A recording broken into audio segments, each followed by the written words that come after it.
من فضل الله أن أحداث غزة وعموم أحداث المآسي التي تقع للإنسان أي إنسان، لكن غزة شخصت الداء، شخصت الأمراض. أمراض من؟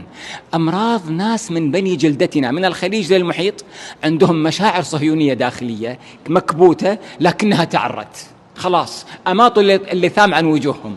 هؤلاء المبتذلون المتصهينون من الذين يتعاطفون مع الصهاينة ويشتمون ويشمتون بإخواننا أهل غزة وأهل فلسطين، هؤلاء تدرون ما هي قناعة الناس فيهم؟ اسمعوا الناس، الحمد لله اسمعوا الناس والوعي عند الناس، يقولون إن الممثلة الإباحية الفلانية، إن عارضة الأزياء الفلانية، إن بطل الأفلام الغربي فلاني أشرف، بل حتى إن الحاخام الفلاني، إن الراهبة الفلانية أشرف من هؤلاء الذين أصبحوا منبوذين على لسان كل إنسان.